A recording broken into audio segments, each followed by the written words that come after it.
All right, we're live. It's been a while. It's been quite a while, in fact, since I've done a live. So, for those of you that may have forgotten, I am Celeste, and obviously, I run the world's most affordable and comprehensive no BS mind membership for women. So, if you've been following, you'll know that the last kind of week or so, we've been talking about burnout. Put a couple of stories up asking people their thoughts. Do they think it's a real thing? Do they believe that burnout exists?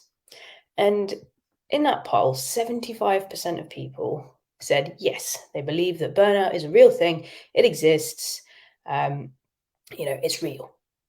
25% obviously said no. And I'd be interested to get the opinions of those people who said no. Why do they believe it to not be a real thing?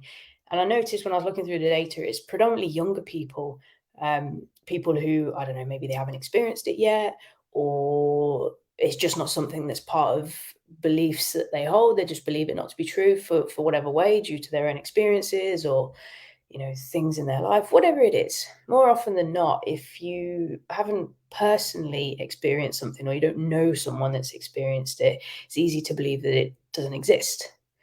So, either way, if you're one of the 25%, I would love for you to enlighten me. Drop me a message, let me know why you believe it's not a real thing. For me personally, I believe it is real. And I know that there's enough science out there now to actually classify it as a syndrome. It's not a medical condition, it's a syndrome. And there's loads and loads of different variables, there's loads of nuances to it. But one thing we can all agree on is it feels a certain way. So, what does it feel like? What does burnout feel like? There's the mental, physical, and emotional exhaustion. That's the biggest key factor, is that level of exhaustion where you just feel tired, just so tired. It's a loss of a spark, that little inner spark you got, that enthusiasm to do things, it disappears. It's a lack of focus, a lack of concentration, the inability to actually just stay present and be on something. I know when it hits me, I space out big time and I find it difficult to actually put thoughts together.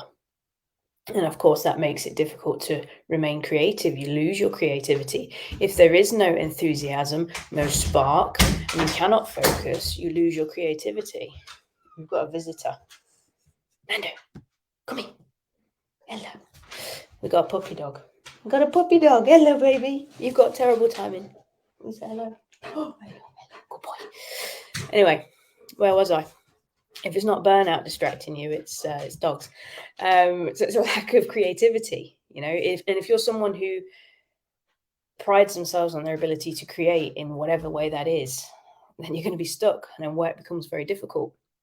You have no compulsion to do anything, no motivation to do anything, and you end up with this longing for space, this desire to just get away from everything.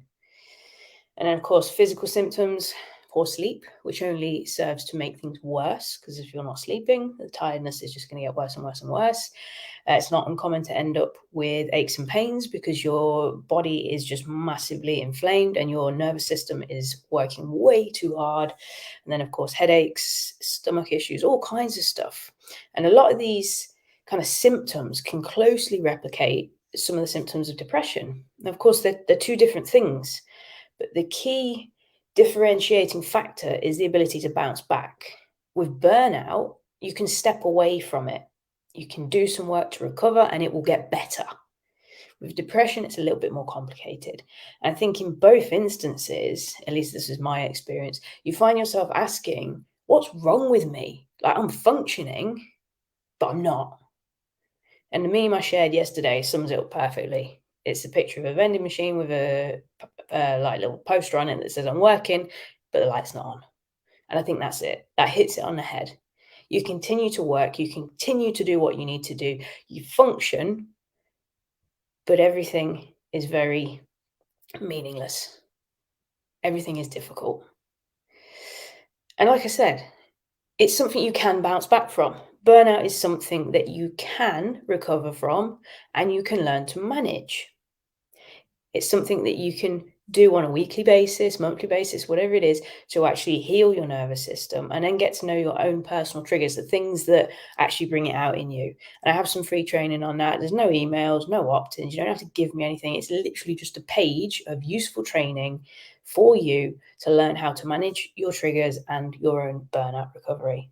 So, really simple. And if it's helpful to you, just drop me a line either on here or in my inbox and I'll send that over to you.